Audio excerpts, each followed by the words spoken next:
always believed my life was solid.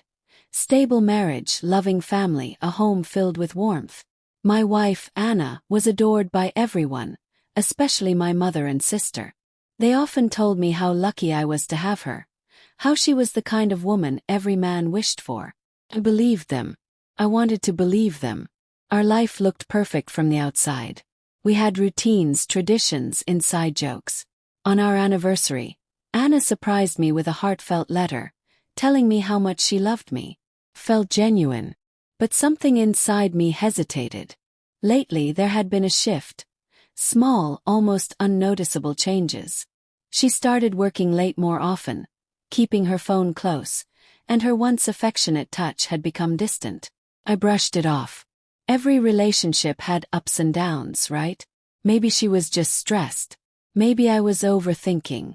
But the doubt stayed. My mother and sister admired her deeply. "She's the best thing that ever happened to you," my mom would say. My sister, always blunt, told me, "If you ever mess this up, you'll never find someone like her again." Their words made me feel guilty for even questioning Anna's behavior. But then there were the little things. Nights where she would come home smelling like a different cologne. Times when she would smile at her phone but quickly put it away when I walked in. The growing distance between us in bed. I wanted to ignore it. I wanted to believe that I was imagining things. That Anna was still the same woman who once looked at me like I was her whole world. So I convinced myself it was nothing. Until one night my sister asked me a question that made my heart stop. "Have you noticed anything off with Anna lately?" My sister's voice was casual, but the question hit me like a punch. Froze. "What do you mean?" She hesitated, then said, "I don't know, she just seems different. Distant." My heart pounded. I had been telling myself I was imagining things, but hearing it from someone else made it real. "You're overthinking," I muttered, more to convince myself than her. But after that I started paying closer attention. And the more I looked, the more I saw. Anna's phone was always on silent now. She never used to care about privacy, but lately, even a glance at her screen made her defensive. When I asked about her late nights, she gave vague answers. Then there were the moments that didn't add up. A friend mentioned seeing her at a restaurant across town when she told me she was working late.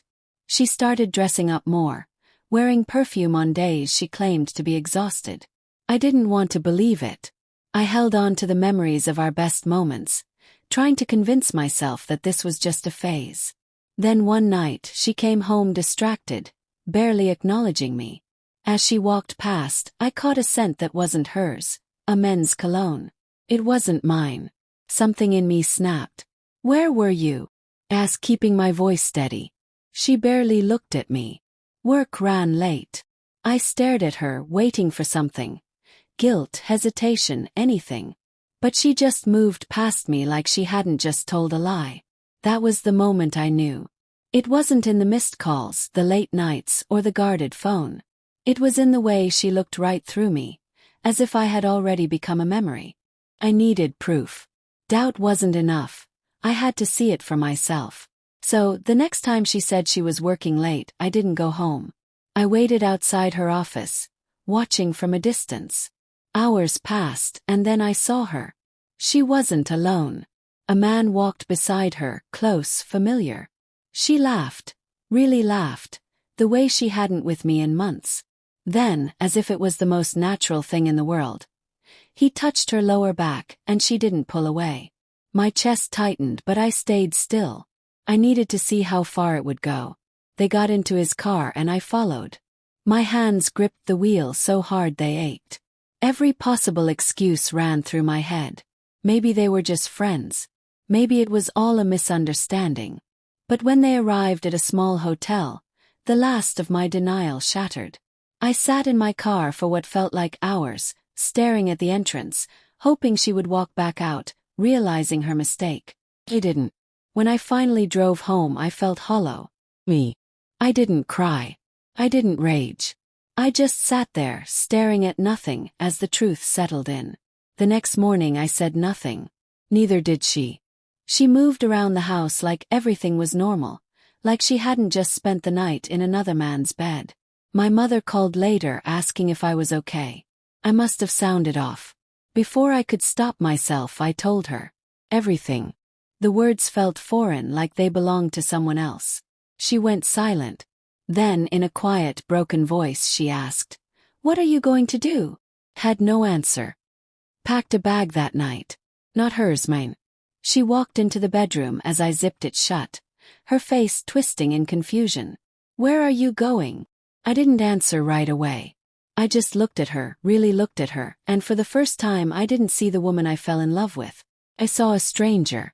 "You already know," I said quietly. A flicker of something crossed her face. Shock, maybe guilt, but it was gone just as fast. "We need to talk," she started, but I shook my head. "There's nothing to talk about." She stepped closer. "It wasn't. Don't lie." My voice was calm, but it held an edge that made her stop. "I know everything." She exhaled sharply, looking away. "It didn't mean anything." I let out a short, humorless laugh. "That's supposed to make it better." Silence. I grabbed my bag and walked past her. She didn't stop me. My mother and sister were waiting when I arrived at my mom's house. They didn't say, "I told you so." They didn't ask for details. My mother just pulled me into a hug, and my sister sat beside me, letting the silence say what words couldn't. For the first time in weeks, I let myself breathe. Days passed. Then a week. Anna called, sent messages, but I didn't respond.